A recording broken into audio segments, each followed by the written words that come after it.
네, 감사합니다. 이제 우리 앞에 뒤에 옆에 있는 분들하고 인사하겠습니다. 반갑습니다.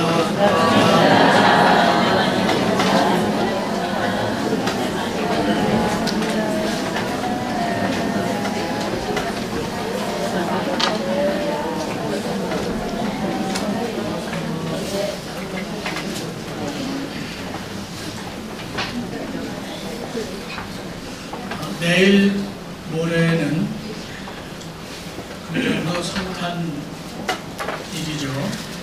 예수님께서 이 땅에 우리를 구원하시기 위해서 오신 기쁘고 복된 날입니다.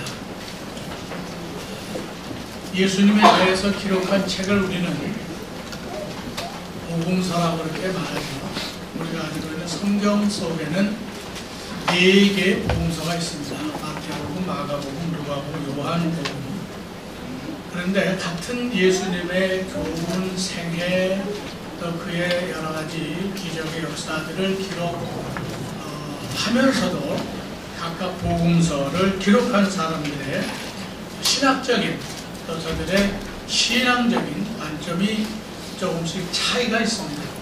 마태복음은 예수님을 왕으로서 그렇게 인정을 하고 믿고 있어요. 그래서 왕으로서의 예수님에 대해서 기록한 것이 바로 마태복음이고, 마가복음은 종으로 오신 예수님, 섬기는 종, 모든 사람을 위해서 목숨을 아낌없이 주시기 위해서 오신 섬기는 종으로서의 예수님을 표현한 그것이 바로 마가복음이고, 또 누가복음은 아주 모범적인 인간으로서 오신 예수님에 대해서 우리에게 가르쳐주고, 마지막 요한복음은 말씀으로 오신 예수님, 그래서 태초에 말씀이 계시니라, 말씀은 하나님과 함께 계셨고 그 말씀이 하나님과 예수님에 대한 말씀이죠. 이런 공통점도 있지만 이런 차이점도 있다는 것을 우리가 이해를 하면서, 마태복음 1장에 예수님의 족보가 나오죠. 아브라함과 다윗의 후손인 예수의 계보라. 그래서 1장 1절에 나옵니다. 1장 6절부터는 다윗의 대를 이은 유대의 왕들의 이름이 쭉 나오죠. 그 사람들이 구약성경 열왕기 상하에, 또 역대기 상하에 기록된 왕들인데, 그 왕들의 마지막 사람으로 예수님이 탄생했음을 말해주고 있거든요. 그렇기 때문에 사실 어떻게 보면은 그 마태복음 1장에 나오는 족보는 예수님도 왕의 족보에 들어가는 그런 분이다. 그러니까 예수님은 왕이시다 하는 것을 나타내고 있고요. 더 나아가서 오늘 2장의 동방 박사들이 예루살렘에 도착해서 유대 헤롯 왕에게 묻는 질문 가운데, 거기도 보면은 2절에 유대인의 왕으로 나신 이가 어디 계시냐, 이렇게 그 사람 이름이 예수인지 누군지는 모르지만 하여튼 유대인의 왕으로 나신 분을 우리가 저 별을 보고 멀리서 찾아왔는데, 이제 거의 다 오긴 한 것 같은데, 그 유대인의 왕으로 오신 그분이 어디 계시냐 하고 헤롯 왕과 그와 함께 있는 사람들에게 질문을 하죠. 그러니까 여기서도 예수님은 유대인의 왕으로서의 그런 신분과 지위를 분명하게 말해주고 있습니다. 그러고서는 이제 그들이 구약에 예언한 그대로 베들레헴에 태어날 메시아 예수 그리스도의 탄생한 곳에 가서 그에게 경배하고 그에게 준비한 예물을 드리고 자기 고국으로 돌아갔다 하는 이야기가 바로 2장에 오늘 우리가 읽은 말씀에 나와 있습니다. 마태복음 2장 1절로 12절은 동방박사 이야기, 이것은 우리가 뭐 어려서부터 너무나 많이 읽고 들었던 이야기입니다. 그럼에도 불구하고 다시 한번 성탄을 바로 이틀 앞둔 우리들이 다시 한번 이 말씀을 읽고 깨달아야 될 진리가 있기 때문에 이 말씀을 드리고 우리 모두가 함께 그 옛날 2000년 전 예수님에게 경배하러 왔던 동방박사와 같은 그런 믿음과 그런 마음으로 과연 우리가 지금 성탄을 기다리고 있고 예수님께 경배할 준비가 되어 있는가?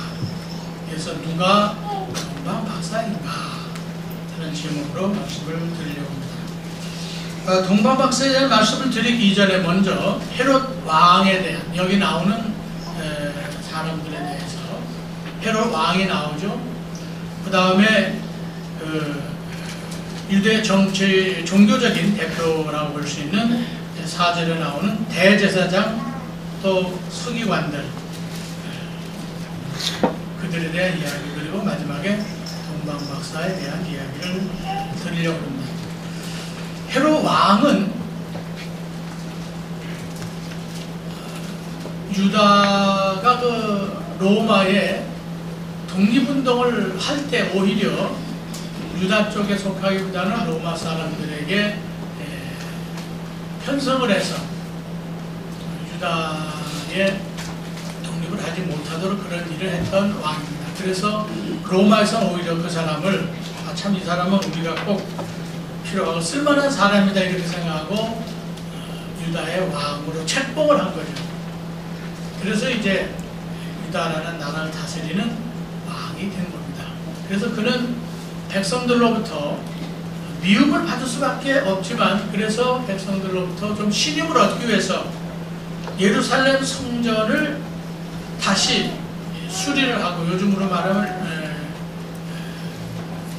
리모델링이라고 그러나 리노베이션 그래서 새로 이제 만드는 거죠. 그래서 솔로몬이 지었던 성전 그러나 이제 바빌론으로 포로 잡혀갈 때 다 무너져서 수룹바벨이 다시 제2성전을 지었고 그 몇백 년 지난 후에 헤롯이 또다시 성전을 대보수를 했죠. 그래서 이제 그것을 헤롯 성전이라 솔로몬 성전, 수룹바벨 성전, 헤롯 성전 이렇게 이제 말하는데 그러나 이 성전도 주 70년 로마가 예루살렘을 침공해서 완전히 그 성전을 다 파괴해버리고 말았죠.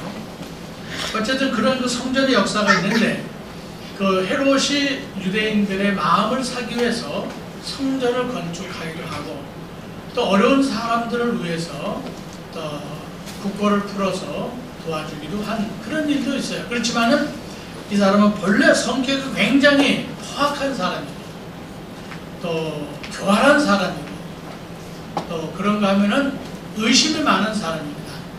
혹시 누가 반역을 일으켜서 자기를 내쫓지 아니할까 하는 생각 때문에 잠도 제대로 못 자고 그래서 심지어는 자기 어머니도 죽이고 자기 부인도 죽이고 자기 아들도 죽이는 이런 아주 포악한 그런 왕이 바로 헤롯 왕이었어요. 그런 한편 생각해 보면은 자기가 이 땅을 다스리는 왕으로 있을 때 그렇게 이스라엘 백성들이 기다리던 메시아가 왔다 그러면은 이 헤롯 왕은 예수님과 동시대 사람이고 물론 그러지 않아도 동시대 사람이긴 하지만 정말 그 메시아를 인정하고 영접했다 그러면은 이 헤롯 왕은 정말 역사의 길이 남을 참 위대한 왕이 될 수 있었겠죠. 그가 참마음으로 동방박사들과 같이 그러면 우리도 가자. 이 멀리 이방인 사람이 그 메시아가 탄생했다는 그 징조를 보고 물론 별을 통해서 여기까지 왔다고 하는데 이방인도 와서 경배를 한다고 하는데 유대인이요 유대인의 대표가 되는 왕인 내가 당연히 가서 메시아에게 경배해야 된다라는 생각을 가지고 그가 정말 베들레헴에 가서 동방박사들과 함께 무릎을 꿇고 예수님에게 경배를 하고, 그리고 그 예수님의 성장을 보면서 그의 복음 전하는 일을 적극적으로 도왔다 그러면 아마 이 헤롯 왕은 이스라엘 역사상 다윗 못지않는 가장 위대한 왕이 될 수도 있어요. 그렇죠? 그런데 그렇게 하지를 못합니다. 자기 당대에 하나님께서 메시아를 보냈음에도 불구하고 그 기회를 잃어버렸어요. 그럼 왜 그랬을까요? 유대에는 자기밖에 왕이 없는데 또 다른 왕이 있다고 하는 걸 생각하니까 본래 의심이 많아서 혹시 누가 반역하거나 흉물이 크거나 쿠데타를 일으키지 아니할까 늘 걱정하고 불안해하고 염려하고 있던 그 헤롯 왕에게 어느 날 갑자기 동방에서 왔다는 사람들이 하는 말이 뭐냐면, 유다의 왕으로 온 분이 어디 계시냐 하니까 내가 유대인의 왕인데 그럼 나 말고 또 다른 왕이 있다는 말인가 생각하니까는 견딜 그래서 그는 새로 태어났다는 유다 왕을 죽일 수밖에 없어요. 실제 예수님이 피신을 해서 그렇지, 애국으로 피신해서 그렇지, 그렇지 않았다면 예수님도 태어나자마자 죽을 수밖에 없는 그런 위기 속에 있었던 것이죠. 세상에 이런 사람들이 참 많이 있습니다. 특별히 권력자들. 왜 공산주의자들이 기독교를 그렇게 싫어하고, 또 일제시대 일본 사람들이 기독교를 그렇게 싫어하고, 또 히틀러가 그렇게 기독교인을 싫어했을까? 그 기독교가 자기들이 하려고 하는 모든 일에 반대하기 때문에, 그러니까 기독교의 사랑과 평화의 이 진리를 그대로 저들은 따를 수 없기 때문에, 그래서 현대 역사 속에서도 공산주의자들이나 히틀러의 그런 정치 체제나 또는 일본 사람들의 포악한 정치가 결국 기독교를 공산주의도 박해하지만 기독교를 박해하고 기독교인들을 잡아 가두고 죽이고 순교하게 만들고 하는 이유가 바로 거기에 있었던 것이죠. 그렇기 때문에 우리는 기독교인으로서 비록 외부적인 그런 박해와 환난과 고난이 온다 하더라도 그것을 능히 믿음으로 극복할 수 있는 담대한 신앙을 갖는 여러분들이 되시기를 바랍니다. 그 다음에 또 여기 보면은 대제사장 백성의 서기관들이 있어요. 헤롯 왕의 정치적인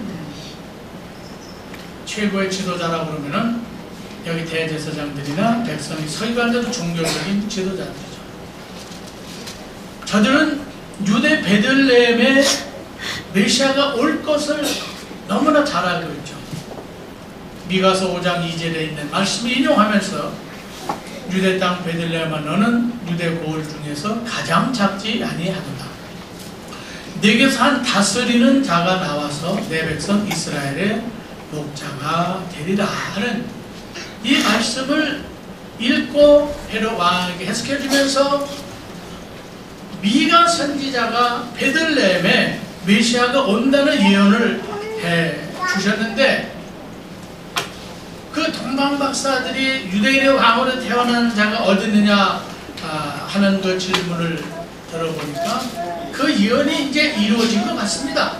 그 예언대로 저 베들레헴, 떡집이라는 의미를 갖고 있는 베들레헴에 탄생을 한 그 아기가 메시아일 수도 있겠다. 그런 이제 의견을 얘기를 하는 거죠.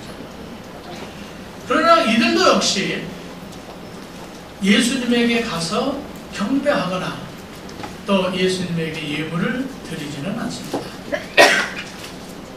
그럼 이들은 왜 그럴까요? 이들은 하나님의 말씀에 대한 지식이 누구보다도 분명 확실하죠. 그러나 그들은 메시아가 누구인지, 메시아가 어디에 올 건지, 메시아가 오면 무슨 일을 할 건지를 알면서도 막상 메시아가 왔을 때는 가서 경배하지 못하는 이유가 무엇이냐 이거죠. 그것은 그들의 지식과 그들의 신앙이 일치하지 않는다는 하나의 증거입니다. 성경에 대해서는 해박한 지식을 갖고 있어도 그 하나님의 말씀인 성경, 하나님의 계시인 성경, 하나님의 예언인 그 성경이 이루어졌을 때는 내가 그렇게 알고 있고 믿고 있었던 그 말씀이 오늘 바로 여기 내가 살아있는 이 시대에 이루어졌구나. 하나님이 바로 내가 제사장으로 있을 때, 내가 서기관에 있을 때 메시아를 이 세상에 보내주셨구나. 그렇게 오래 기다리던 메시아가 드디어 오셨구나. 그러면은 누가복음 2장에 있는 그 안나나 또 이런 사람들처럼 가서 경배를 하고 좋아야 될 텐데 그러지를 못하는 거예요. 그들은 메시아에 대해서 너무나 잘 알고 있어요. 이 메시아를 기다린다고 하지만은 그러나 막상 메시아가 왔을 때는 그 앞에 가서 경배하는 그들의 지식과 그들의 신앙이 일치하잖아요. 그들이 아는 것과 그들의 삶이 일치하지 않는 그런 사람들이 바로 여기 나오는 제사장, 대제사장과 백성의 서기관들이죠. 오늘날도 그렇게 사는 사람이 많죠. 성경에 대해서 많이 알고 있어요. 그렇지만은 그 말씀대로 살지는 않아요. 말씀을 믿지도 않아요.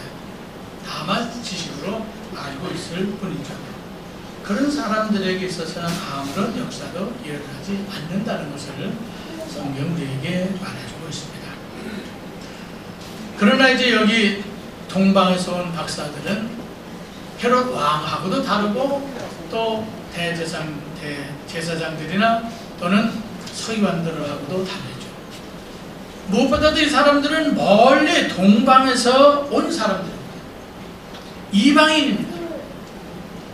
물론 이 사람들이 뭐 점성가라는 이야기도 있고 천문학자라는 이야기도 있고 뭐 여러 가지 이야기가 있지만, 그러나 그들이 뭐 천문학자든 점성가든 그것이 중요한 것이 아니라 저들이 그래도 뭔가 그 하나님의 지시를 받고 하나님의 그 인도하심을 받고 예루살렘까지 오고 그리고 베들레헴까지 갔다고 하는 사실, 그리고 나중에 돌아갈 때도 꿈에 그 하나님의 지시하심을 받고 다른 길로 복음으로 돌아갔다는 것이 철저하게 하나님의 지도와 인도하심을 따라 사는 사람들, 비록 이방일지라도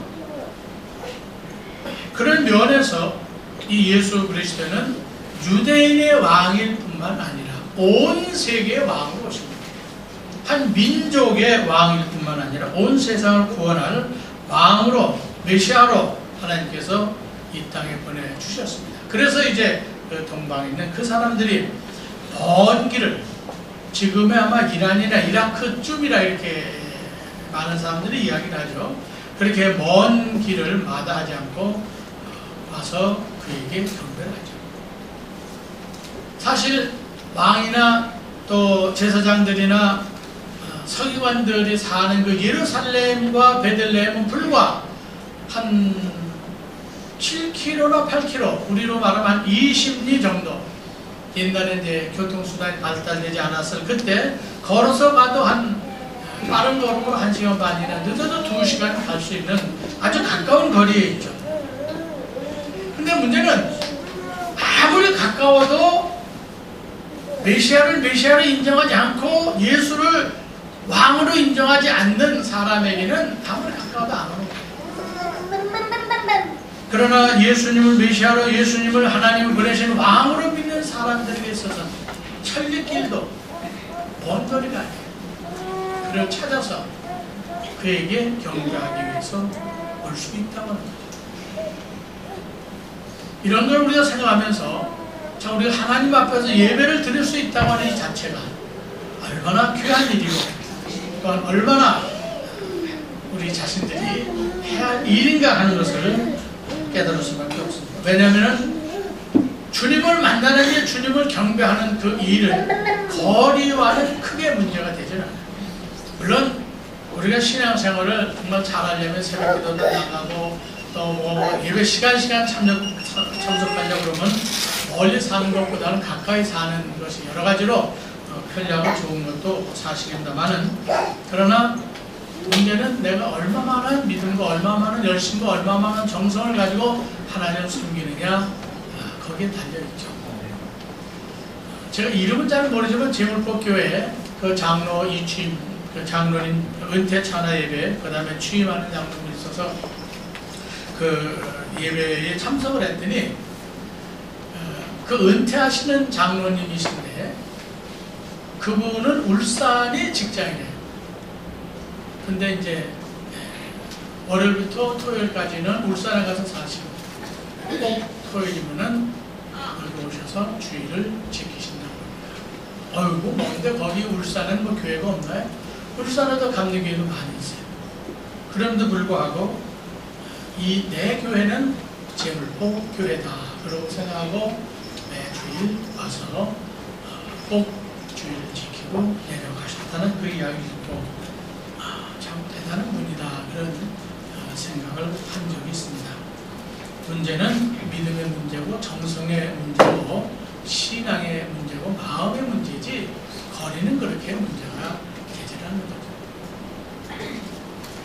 우리가 하나님 앞에서 예배 드릴 때 가깝거나 멀거나 이 교회가 하나님께서 내게 주신 내 교회요. 내가 예배 드릴 그 교회, 내가 예수님을 만난 그것이 바로 여기라는 그런 생각을 가지시고 언제든지 하나님 앞에 와서 예배 드릴 수 있는 여러분들이 되시기를 바랍니다. 네. 여기는 내가 하나님 앞에 예배 드릴 장소다. 조금 멀어졌다고 해서 신앙도 멀어지면 안 되죠.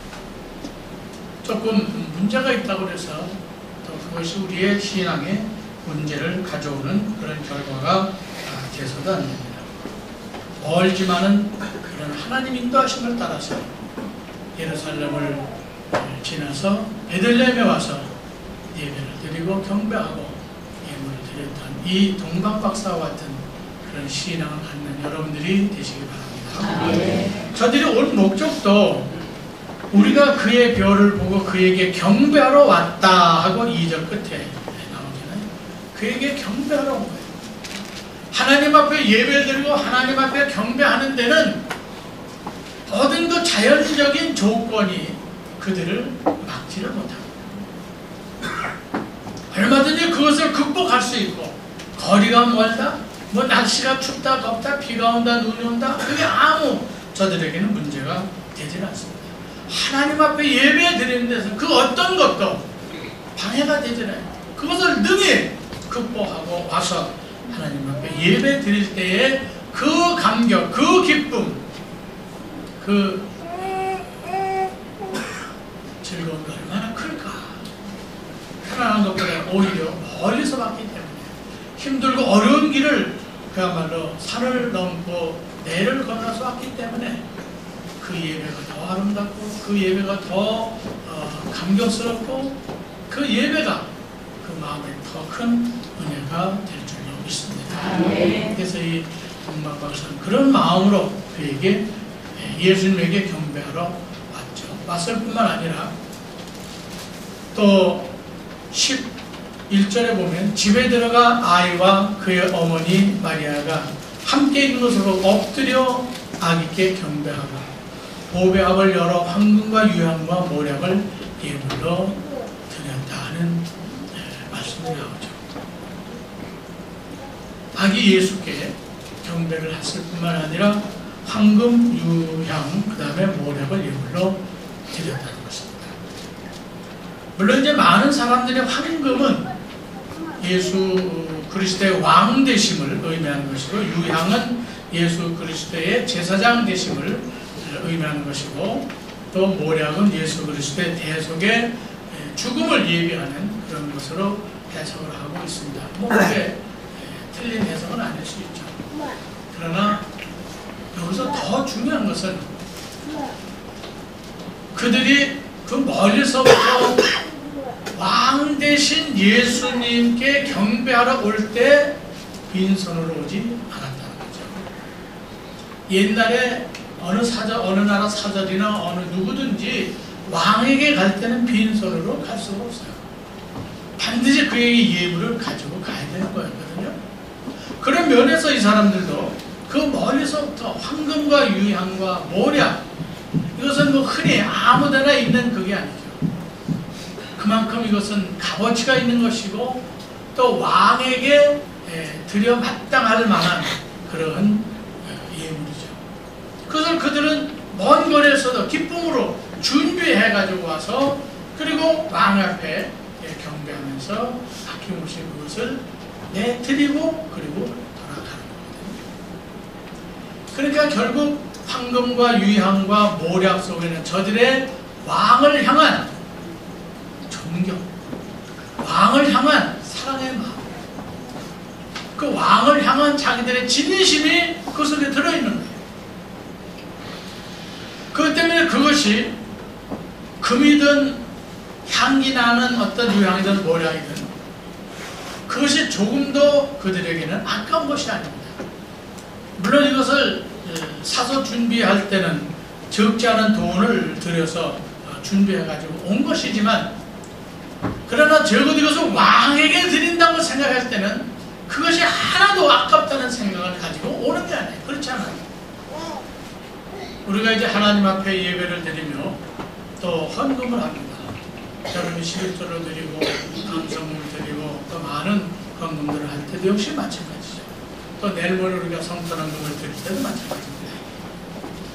정말 제가 이만큼을 드리면서도 이것이 아깝다라는 생각이 아니라 그거는 마땅히 이 땅의 왕으로 오시는, 나의 왕이시오, 우리 가정의 왕이시오, 이 교회의 왕이시오, 이 나라와 이 세계의 임금으로 오시는 구세주 예수 그리스도에게 드려도 조금도 아깝지 않은,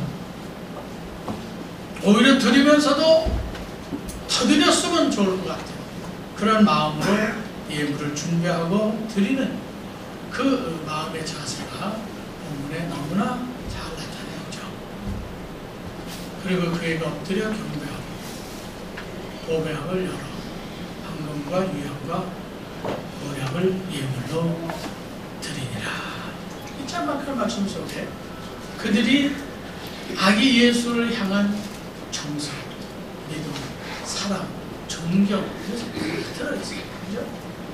그러니까 우리가 뭐 예물을 얼마나 드리든지 그 예물 속에 이런 주님에 대한, 하나님에 대한 사랑하는 마음, 존경하는 마음, 우리가 내가 좋아하는 사람 앞에 성탄 선물을 하고 또 무슨 생일 선물을 하고 무슨 기념일에 선물을 한다 할 때도 정말 그 사랑하는 사람에게 뭘 할 때는 하고 싶은 마음으로, 자원하는 마음으로 할 뿐만 아니라 또 좀 비싼 거라도 좀 더 아까운 생각을 갖고 하지 않잖아요. 그죠? 아이고, 저는 이번에는 요거밖에 내가 효과들이 없어서 그만큼 밖에 못하지만 내년에는 더 좋은 걸로 해줄게, 이렇게 이야기할 수도 있거든요. 그러니까 그 사랑과 정성이 귀한 것이죠. 액수를 말씀을 드리는 것이 아니라 우리가 하나님 앞에 드리는 예물 속에는 바로 그 사랑과 정성을 담아서 드릴 때 하나님 그 예물 기뻐 받으신다는 사실을 믿으시기 바랍니다. 그런 면에서 정말 우리가 이 시대의 동방박사와 같이 이 땅에 오시는 예수 그리스도를 정말 나의 왕으로, 또 그분에게 드리는 것은 그 무엇인지 아낌없이 사랑과 정성을 다해서 드릴 수 있는 여러분들이 되시기를 바랍니다. 이번 성탄절이 여러분과 여러분의 가정에 하나님이 주시는 참 평안과 기쁨과 감사와 은혜와 축복이 넘치는 복된 절기가 되시기를 주님 이름으로 축원드립니다. 기도하시겠습니다. 자비하시고 은혜로우신 주님, 오늘 성탄을 앞두고 우리의 성도들 이렇게 주의 전 함께 모여 예배드리게 하시니 감사드립니다.